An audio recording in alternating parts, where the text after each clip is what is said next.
चलो जी, ये देखो कुछ क्वेश्चंस देख लेते हैं जो आप में से कुछ लोगों ने गलत कर रखे हैं। जैसे पहले सिंपल सा एक क्वेश्चन ले लेते हैं, क्वेश्चन नंबर 9 ले लेते हैं। क्या दे रखा है क्वेश्चन नंबर 9? 5 + 7x पावर 6 ये है y के बराबर।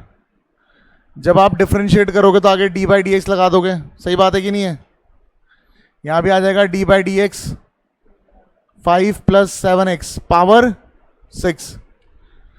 मुझे ये बताओ, जब भी होल पावर रहती है ना तो फॉर्मूला कौन सा यूज करते हो आप? फॉर्मूला हमेशा आपका ये वाले फॉर्मूला यूज होगा। कौन सा?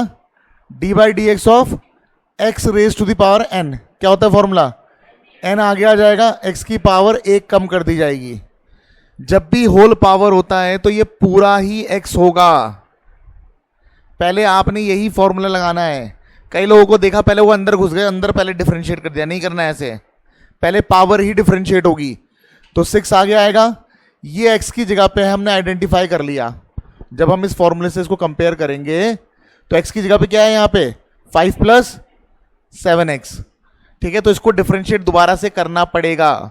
पहले पावर को डिफरेंशिएट करो, पावर आ गया आगे, ये x की जगह पे था, इसको एज इट इज कॉपी कर दिया मैंने, पावर 1 कम कर दी, ये हो गया n, ये हो गया x, पावर हो गई n-1। फिर हमने पहले ही पहचान लिया था x की जगह पे क्या है, तो इसको दोबारा से डिफरेंशिएट करेंगे तो d/dx ऑफ 5 + 7x तो जगह 6, 5 + 7x पावर 5 इंटू, ठीक है, ब्रैकेट में d/dx इसके साथ भी जाएगा, इसके साथ भी जाएगा, तो d/dx ऑफ 5 हो जाएगा 0। समझ आ गई बात? प्लस d/dx ऑफ 7x है, 7 कांस्टेंट है, बाहर निकल गया, x का डिफरेंशिएशन 1 हो गया, तो 7 बचेगा। 0 + 7 क्या हो जाएगा? 7, 7 6 कितना हो गया? 42। 5 + 7x होल पावर 5। इसको तरीके से लिखो तुम लोग। फिर किसी ने ये वाला क्वेश्चन भी गलत कर रखा था, cot square x, question number 5 है शायद, cot स्क्वायर x, तो y = cot स्क्वायर x, ये क्वेश्चन है। ठीक है, वैसे तो मैंने इस तरह का क्वेश्चन बताया था आप लोगों को। जब हम डिफरेंशिएट करेंगे तो dy/dx आ जाएगा, यहां पे आ जाएगा d/dx of cot square x। ये जो बीच में स्क्वायर होता है इसका मतलब होल स्क्वायर होता है, पता है ना? तो cot x का होल स्क्वायर। और जब भी होल पावर आती है तो फॉर्मूला यही लगना होता है। कौन सा फॉर्मूला लगेगा? d/dx of x raise to the power n। क्या होता है फॉर्मूला? nx n-1। अगर मैं इसको कंपेयर करूं इससे, तो यहां पर x की जगह पर क्या है यहां बताओ? बाकी लोग cot x है, तो पहले क्या होगा? पावर आगे आ जाएगी, तो 2 आगे आ गया, ये x की जगह पे है, तो cot x पावर 1 कम हो जाएगी 1 into d/dx of cot x। ठीक है, ये लास्ट स्टेप है क्योंकि cot x का डायरेक्ट हमें डिफरेंशिएशन का फॉर्मूला पता है। तो जगह 2 cot x, और cot x का क्या होता है? Minus cos x square x। तो ये आंसर आ गया -2 cot x cos x square x। समझ में आ गई बात सबको? ठीक है, अब तुम में से कई लोगों ने 13th भी गलत कर रखा है, या 13th उन लोगों से हुआ ही नहीं, कई लोगों से। क्वेश्चन इजी है, आराम आराम से करो, आपको ये सीखना ही सीखना है चैप्टर। अगर ये नहीं सीखा तो इंटीग्रेशन में होगी दिक्कत। और मजाक में मत लो, होमवर्क जो दिया जाता है उसको किया करो। x² - 3x + 5 है, और होल पावर क्या है? क्यूब है, होल पावर 3 है। देखो भाई, ये हो जाएगा dy/dx। ये जो पावर 3 है इसको मैं ऊपर ले जा सकता हूं और इसको पावर बना सकता हूं मैं -3। तो x² - 3x + 5 होल पावर -3। जब भी होल पावर आती है फॉर्मूला यही लगता है, d/dx of x raise to the power n लगेगा। समझ आ गई बात? अगर मैं इसको कंपेयर करूं, इस पूरे को कंपेयर करूं इस फॉर्मूले से, तो d/dx की जगह d/dx है, n की जगह पावर हो गया, x की जगह पे क्या है? ये पूरा x की जगह पे ये। ठीक है, स्टार्टिंग में आराम से करो, धैर्यपूर्वक करो, जब एक बार आ जाएगा तो स्पीड बढ़ा सकते हो। ये x की जगह पे हमने पहचान लिया, पावर आगे आ जाएगी और पूरे की पावर 1 कम कर दी जाएगी। समझ में आ गई बात? अब जो x की जगह पे हमने पहले ही पहचान रखा है, इसको दोबारा से डिफरेंशिएट कर जाएगा, तो D by d x of क्या हो जाएगा, x square minus 3x plus 5। हम इसको नहीं करते डिफरेंशिएशन, पहले ही पहचान लेते हैं x की जगह पे क्या है। समझ में आ गई बात? तो जाएगा -3 अपॉन, पावर नेगेटिव है, पॉजिटिव बनाने के लिए हमने इसका रेसिप्रोकल ले लिया, into D by d x. जब अंदर जाएगा तो एक्स स्क्वायर का हो जाएगा 2x, सही बात है, माइनस 3x का हो जाएगा 3 और 5 का हो जाएगा 0। ये आ गया answer, -3 2x minus 3 upon x square minus 3x plus 5 whole power 4। इस तरह करना है। क्लियर है? और बताओ 14, क्वेश्चन नंबर 14। देखो भाई क्वेश्चन नंबर 14 क्या है, क्या कह रहा है ये क्वेश्चन? ये है y अपने आप मान लिया मैंने, ये वैल्यू किसके इक्वल है, a square minus x square root के अंदर है upon a square plus x square. ये है क्वेश्चन। तो जब मैं इसको डिफरेंशिएट करूंगा तो d y upon d x, root का मतलब क्या होता है, होल पावर हाफ। रूट का मतलब क्या होता है, वैसे तो मैंने रूट एक्स का आपको याद करवाया था, सबसे पहले तो रूट ही आ रहा है। जब आप डिफरेंशिएट करने जा रहे हो सबसे पहले रूट आ रहा है, सबसे बाहर क्या है, रूट है ना। तो मैंने आपको ये फॉर्मूला कहा था याद कर लेना, इसका यूज करना है आपने। D by d x of root x क्या होता है ये, इसका बहुत बार यूज होगा, इसे याद कर लो। तो 1/2 रूट, ये एक्स की जगह पे है, सही बात है कि नहीं है, और जो एक्स की जगह पे होता है उसका डिफरेंशिएशन दोबारा करना होता है। तो यहां पे आएगा d by d x of, क्या आ जाएगा, a square minus x square upon a square plus x square. तो ये जाएगा 1/2 under root a square minus x square upon, ये वाला ऊपर जा सकता है तो जाएगा under root a square plus x square, ये ऊपर चला गया। समझ में आ गई बात? आप यहां पे ये डिफरेंशिएशन देख सकते हो, ये अपॉन में है, डिवाइड में है। तो डिवाइड में है तो क्या, कौन सा रूल लगेगा, क्वोशिएंट रूल। पहले क्या आता है, सेकंड फंक्शन, ब्रैकेट का यूज कर लो प्रॉपर्ली। फिर किसका डिफरेंशिएशन हो जाएगा, ऊपर वाले का। ए क्या है, कांस्टेंट है, ए स्क्वायर का डिफरेंशिएशन क्या हो जाएगा 0, माइनस एक्स स्क्वायर का, माइनस तो ऐसे ही आ जाएगा, एक्स स्क्वायर का हो जाएगा 2x। बताओ जी, बात समझ आ गई? सेकंड फंक्शन डिफरेंशिएशन हो गया फर्स्ट का, बीच में आएगा माइनस, अब आएगा first x square minus a square, फिर डिफरेंशिएशन होगा सेकंड का, ए स्क्वायर फिर से 0 हो जाएगा और एक्स स्क्वायर का हो जाएगा 2x, और नीचे आएगा a square plus x square whole power 2, denominator का स्क्वायर हो गया। बताओ इतनी बात समझ आ गई? अब यहां देखो, अगर आप देखो ए स्क्वायर प्लस एक्स स्क्वायर इधर भी है इधर भी है, दोनों का बेस सेम है, दोनों का बेस सेम है, डिवाइड में है, डिवाइड में ना, एक ऊपर एक नीचे डिवाइड हुआ। जब डिवाइड में होता है तो पावर सब्ट्रैक्ट होती है, और सब्ट्रैक्ट करके लिखने कहाँ होती है, जहां पे बड़ी पावर है। बड़ी पावर कहाँ है, ऊपर है नीचे है, कहां पर है बड़ी पावर, नीचे है। तो 2 में से हाफ माइनस कर दो तो बच गया 1.5, 1.5, ठीक है। अच्छा यहां पे इधर से और इधर से दोनों से 2x कॉमन आ रहा है, आ रहा नहीं आ रहा, देखो इधर भी 2x है इधर भी 2x है, 2x बाहर आ गया। क्लियर हो गई बात? यहां पे बच गया माइनस, माइनस को इसके साथ मल्टीप्लाई कर देंगे, माइनस ए स्क्वायर, माइनस के साथ मल्टीप्लाई होगा माइनस एक्स स्क्वायर। क्लियर है ना? ये 2x बाहर आ गया, माइनस को अंदर भेजेंगे तो minus a square, minus minus plus x square, ये वाला 2 ये रहा, और ये हो गया under root a square minus x square. इसका और इसका बेस सेम था, पावर सब्ट्रैक्ट करके नीचे लिख दिया हमने, a square plus x square power 1.5 जो कि होता है 3/2। बताओ जी, बात समझ आ गई? ये 2 से 2 कैंसिल हो गया, ये हो जाएगा x, ये एक्स स्क्वायर से ये एक्स स्क्वायर कैंसिल हो गया, माइनस ए स्क्वायर तो माइनस 2a स्क्वायर, तो माइनस 2a स्क्वायर एक्स बचा ऊपर। क्लियर हो गई बात? अब आप इसको ऐसे भी छोड़ सकते हो, a square minus x square power half बोल लो, रूट में छोड़ दो, आपकी मर्जी है। देखो एक चीज और समझ लो, अगर कभी किसी की पावर 3/2 आती है, x की पावर 3/2 आ गई मान लो, तो इसको लिख सकते हो x डॉट एक्स की पावर हाफ। सही है। 3/2 का मतलब होता है 1.5। 1.5 को ऐसे ब्रेक कर सकते हो, एक एक्स की पावर एक एक्स की पावर हाफ। जब बेस सेम होता है पावर ऐड करोगे तो वापस ये आ जाएगा। सही है। तो एक्स की पावर 3/2 को याद रखो, हम एक्स रूट एक्स लिख सकते हैं, एक्स रूट एक्स लिख सकते हैं। मतलब यहां पर अगर ए स्क्वायर प्लस एक्स स्क्वायर की पावर 3/2 है तो इसको ब्रेक कर सकता हूं मैं, ए स्क्वायर प्लस एक्स स्क्वायर, मैंने क्या बोला, एक्स रूट एक्स लिख सकते हैं।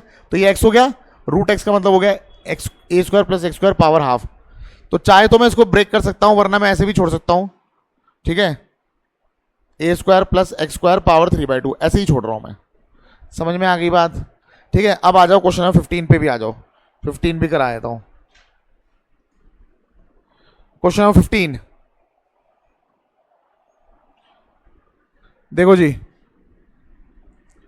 y is equal to under root 1 plus sine x शायद, और नीचे 1 माइनस साइन एक्स, नीचे है ना 1 माइनस साइन एक्स, चेक करो।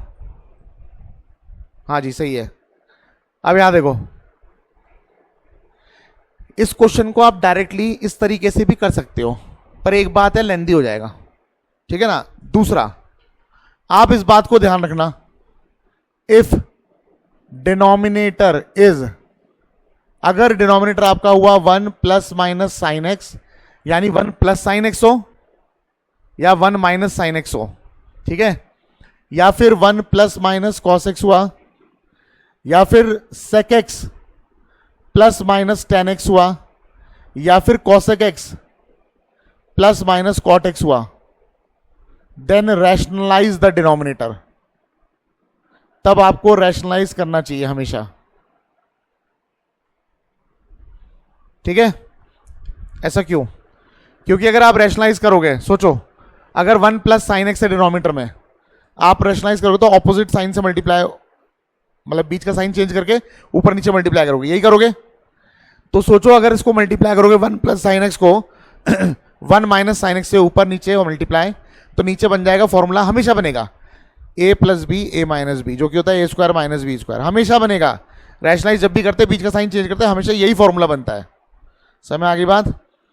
तो जब हम फॉर्मूला बनाएंगे तो नीचे बन जाएगा 1 square minus sine square x, यानी 1 माइनस साइन स्क्वायर एक्स, और 1 माइनस साइन स्क्वायर एक्स का फॉर्मूला होता है 1 क्या होता है, कॉस स्क्वायर एक्स। ठीक है, 1 माइनस साइन स्क्वायर एक्स का फॉर्मूला क्या होता है, कॉस स्क्वायर एक्स। ऐसे ही इसको रैशनलाइज करेंगे तो नीचे क्या बनेगा, 1 माइनस, अरे बनेगा नहीं बनेगा, तो 1 माइनस कॉस स्क्वायर एक्स क्या होता है, साइन स्क्वायर एक्स। अगर नीचे 1 प्लस टेन एक्स या 1 माइनस टेन एक्स होता तो रैशनलाइज नहीं करते, क्योंकि तब अगर रैशनलाइज करते तो बनता 1 माइनस टेन स्क्वायर एक्स, जिसका कोई फॉर्मूला नहीं है। लेकिन अगर नीचे होगा sec x plus tan x या sec x minus tan x, फिर से बीच का साइन चेंज करके ऊपर नीचे मल्टीप्लाई करेंगे तो नीचे क्या बनेगा, sec square x minus tan square x बनेगा ना। चाहे नीचे प्लस हो नीचे माइनस हो, रैशनलाइज करने पे साइन चेंज करना पड़ता है, तो ए plus b a minus B हमेशा बनता है। तो जब इसको रैशनलाइज करेंगे तो नीचे क्या बनेगा, sec square x minus tan square x, बनेगा नहीं बनेगा। और sec square x minus tan square x formula होता है, क्या होता है, 1। ऐसे ही नीचे cosec x plus minus cot x होगा, तो रैशनलाइज करने से क्या बनेगा, cosec square x minus cot square x, और ये भी क्या होता है, 1। समझ में आ गई बात में क्या बोल रहा हूं?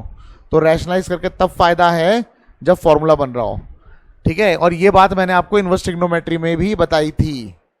ठीक है, ये इंटीग्रेशन में भी यूज होगी, ये डिफरेंशिएशन में भी यूज होगी, ये आपका आगे जाके क्या बोलते हैं इनवर्स ट्रिग्नोमेट्री में भी पहले मैंने बताया था यूज हुआ था। ठीक है, इंटीग्रेशन में भी यूज होगी, फिर ये आपने 10th में भी यूज किया है। ठीक है, बहुत जगह यूज होता है, तो इसको तो दिमाग में उतार लो एकदम से। ठीक है, अब यहां पे देखो डिनोमिनेटर में 1 माइनस साइन एक्स दिख रहा है, तो हमें करना चाहिए रैशनलाइज, तो रूट के अंदर ही अंदर कर दो रैशनलाइज। बीच का साइन चेंज कर देंगे तो 1 प्लस साइन एक्स से मल्टीप्लाई कर देंगे और 1 प्लस साइन एक्स से डिवाइड कर देंगे। ऊपर तो बन जाएगा 1 प्लस साइन एक्स का होल स्क्वायर। अब इस होल स्क्वायर को अंदर खोल मत देना, क्योंकि इस होल स्क्वायर का काम होगा रूट से बाहर निकालना। ठीक है, नीचे है 1 minus sine x 1 plus sine x, तो ए स्क्वायर यानी 1 का स्क्वायर 1 होता है minus sine square x. 1 minus sine square x क्या होता है, अच्छा ये तो रूट से बाहर आ जाएगा 1 प्लस साइन एक्स, हाँ है ना, और ये हो जाएगा 1 माइनस साइन स्क्वायर एक्स जो कि होता है कॉस स्क्वायर एक्स, और ये भी रूट से बाहर आ जाएगा। सबको बात समझ आ गई क्या? अभी हम डिफरेंशिएट कर सकते हैं, अभी भी मत करना, थोड़ा तो आसान हो गया, रूट से बाहर आ गया, पर अभी भी मत करना। अब इस cos x को दोनों के नीचे अलग अलग कर सकते हैं, तो 1 अपॉन cos x हो जाएगा plus sin x upon cos x हो जाएगा। बताओ इतनी बात समझ आ गई? y is equal to 1 by cos x क्या होता है sec x plus sin x by cos x क्या होता है tan x। अब कर दो डिफरेंशिएट, अब बड़ा आसान हो गया है, यानी पहले आपको सिंप्लीफाई करना चाहिए फिर डिफरेंशिएट करना चाहिए। तो dy upon dx sec x का डिफरेंशिएट क्या होता है sec x tan x, और प्लस tan x से क्या होता है, तो आंसर या तो ऐसे ही छोड़ दो या sec x कॉमन निकाल के छोड़ दो। मुझे बताओ बात समझ आ गई? इजी है, इजी तो है, होमवर्क भी क्या करो, समझ आ गई बात? चलो अभी 2-4 क्वेश्चन पहले इस एक्सरसाइज के और बताते हैं, फिर अगले एक्सरसाइज करवाता हूं। आज के लिए सेकंड एक्सरसाइज होमवर्क हो जाएगी, ठीक है? जल्दी से नोट कर लो पहले। चलो जी कुछ और क्वेश्चन देख लेते हैं। जैसे मैं आपको 28, 29, 30 इस तरह के क्वेश्चन कराना चाहता हूं, तो देख लेते हैं क्या बोल रहे हैं ये क्वेश्चन। ट्रिग्नोमेट्री के फॉर्मूले याद है आप लोगों को? याद है बेटा? कल से पूछना भी शुरू करूंगा मैं।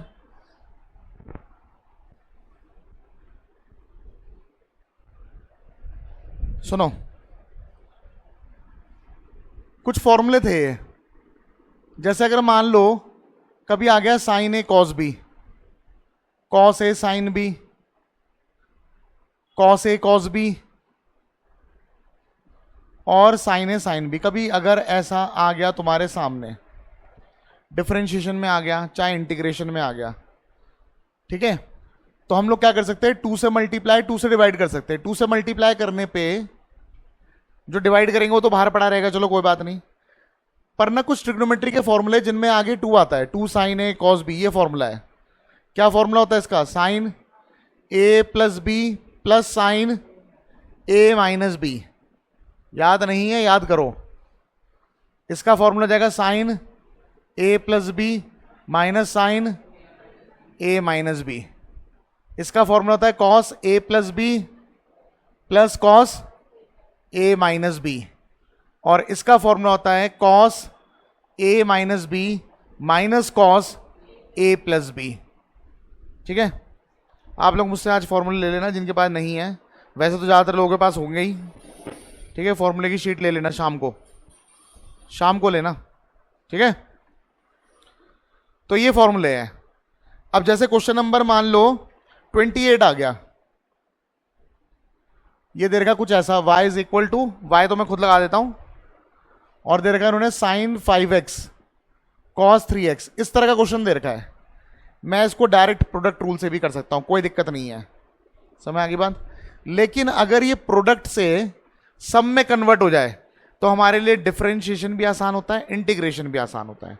इंटीग्रेशन पे तो खैर बाद में आएंगे, लेकिन डिफरेंशिएशन आसान हो जाएगा अगर मैं इसको किससे, अगर कभी भी आप प्रोडक्ट को सम में कन्वर्ट कर दोगे किसी भी तरह से, ठीक है, तो आपका डिफरेंशिएशन हमेशा आसान हो जाएगा। तो देखो पहला काम मैं क्या कर रहा हूं, 2 से मल्टीप्लाई 2 से डिवाइड कर रहा हूं।